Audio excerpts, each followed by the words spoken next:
Hi guys, രാവിലെ ഒരുങ്ങി പോകുന്നത് കോളേജിലേക്കാണ്. ഇന്ന് ഇൻറ്റേർണലാണ്, അപ്പോൾ ഇൻറ്റേർണലിന് പോവാം. അങ്ങനെ കോളേജിൽ ചെന്ന് പേപ്പറൊക്കെ മേടിച്ച് എക്സാം ഹോളിൽ കയറി. 1.5 മണിക്കൂറിൻ്റെ എക്സാം ആയിരുന്നു. എല്ലാം എളുപ്പമായതുകൊണ്ട് 1.5 മണിക്കൂറിൻ്റെ എക്സാം അരമണിക്കൂർ കൊണ്ട് എഴുതി തീർത്ത് ഞങ്ങൾ ഇറങ്ങി പിന്നെ എല്ലാവരും കുറച്ച് നേരം കാര്യമൊക്കെ പറഞ്ഞിരുന്നു. പിന്നെ എല്ലാവരും ഗ്യാങ് തിരിഞ്ഞ് പല വഴിക്ക് പോയി. നേരത്തെ ക്ലാസ് കഴിഞ്ഞുകൊണ്ട് അവൾ എൻ്റെ വീട്ടിലോട്ട് വന്നേ. ബസ്സിൽ കയറിയപ്പോൾ തന്നെ അവൾ ഉറക്കുകയായി. ഇവൾ വരുന്ന കാര്യം അമ്മയെടുത്ത് വിളിച്ച് പറഞ്ഞില്ലായിരുന്നു. അതുകൊണ്ട് അമ്മയ്ക്ക് ചെറിയ സർപ്രൈസ് ആയിരുന്നു ഇവൾ വന്നപ്പോൾ.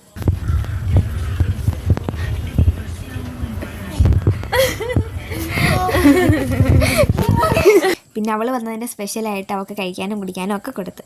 പിന്നെ കഴിപ്പം കൊടിയൊക്കെ കഴിഞ്ഞ് പിന്നെ ചെറിയൊരു മയക്കമൊക്കെ ആയി. അങ്ങനെ ഞങ്ങൾ അവിടെ നിന്ന് ഇറങ്ങി. അവൾ ബസ് സ്റ്റാൻഡിൽ കൊണ്ടുവരണമായിരുന്നു. അങ്ങനെ പിന്നെ ഞങ്ങൾ സൈക്കിളിലാണ് പോയത്. ബസ് സ്റ്റാൻഡ് വരെ നടക്കണ്ടേ, അതുകൊണ്ട് സൈക്കിളെടുത്ത്. അങ്ങനെ ഞങ്ങൾ എൻ്റെ കൂടെ മാറി തിരിഞ്ഞ് ചവിട്ടി സ്റ്റാൻഡെത്തിയപ്പോൾ സ്റ്റാൻഡിൽ എന്തോ പരിപാടി നടക്കുന്നു. അത് കണ്ടുകൊണ്ടിരുന്നപ്പോൾ തന്നെ അവളുടെ ബസ് പോയി. പിന്നെ എന്തായാലും ബസ്സിനെ ഓടിച്ചിട്ട് പിടിച്ച് അവളെ പറഞ്ഞു വിട്ട്. അങ്ങനെ ടാറ്റയൊക്കെ തന്ന് അവൾ യാത്രയായി. പിന്നെ ചിറ്റയുടെ കൂടെ SMൽ അങ്ങനെ കുറച്ച് പർച്ചേസൊക്കെ ഉണ്ടായിരുന്നു. അങ്ങനെ ഞങ്ങൾ SMൽ ചെന്ന് അവിടെ എന്തോ ആദായ വിലക്കുറവെന്നൊക്കെ കേട്ടുകൊണ്ട് ചാടിത്തുള്ളി വന്നതാണ് ചിറ്റ. പിന്നെ അവിടെ പോയി അവിടെ നിന്ന് കിട്ടിയ എല്ലാം വാരി വലിച്ചെടുത്തുകൊണ്ട് ഞങ്ങൾ ഇന്നത്തെ പർച്ചേസ് കഴിഞ്ഞ്. അപ്പോൾ ഇത്രേ ഉള്ളൂ. ടാറ്റാ.